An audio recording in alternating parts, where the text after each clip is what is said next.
Hello and welcome to Elite Pilates Teacher Training.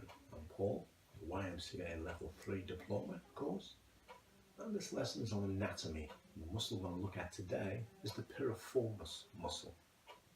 We'll look at its origin, its insertion, its action, and problems that might occur with this muscle. The muscle originates from the anterior, this is the posterior aspect.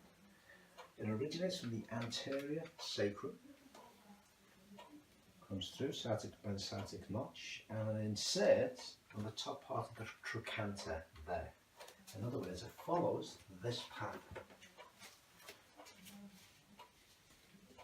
The anterior sacrum over to the top part of the greater trochanter. And technically that's angled forward. The trochanter is in front of the sacrum part. So that's its origin, that's its insertion. What action would that do? Its piriformis is part of 6 short external rotators of the thigh, of the hip. So what it does, as it contracts and pulls, the origin stays stable, the insertion that moves. So it externally rotates the thigh, externally rotates the hip. What problems can occur with this muscle? As to do with the sciatic nerve, I'm sure you're all familiar. Sciatic nerve technically has 2 nerves. You've got the perineal branch and another branch, I think it's the thigh branch, I'm not too sure. Anyway, there's 2 branches of the sciatic nerve. On most people, both branches come underneath the piriformis. On some people, one branch goes underneath, the other one goes over the piriformis. I'm sure you can imagine that muscle tightens up. If you move the leg in position, it can impinge on the sciatic nerve or one of the branches of the sciatic nerve.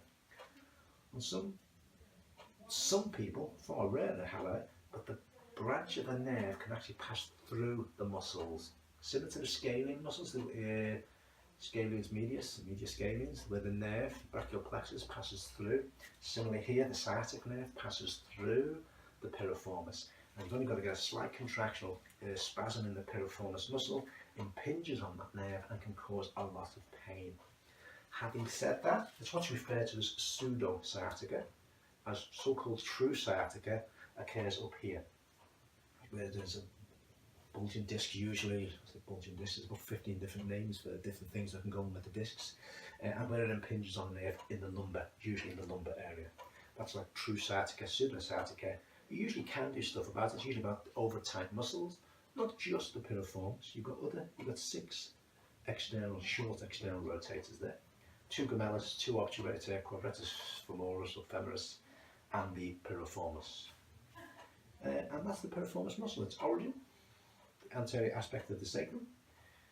Its insertion, the top part there, that exact part there of the top part of the trochanter, the greater trochanter. Its action is to externally rotate the thigh. And problems usually centered around the sciatic nerve, because it's usually impinging in some way, usually with other muscles as well, but can be in its own right when the muscle spasms up or goes tight. And that's the piriformis muscle. So you need to be thinking now, if people do suffer from sciatic-like problem, remember you're not a doctor, however, what movements could bring about either strengthen this muscle or possibly more likely stretching off this particular muscle. I'm Paul from Elite Pilates Teacher Training, and don't forget to subscribe, like, share and comment on our YouTube channel, and follow us on Facebook, Elite Pilates Teacher Training. And once again, thanks for watching.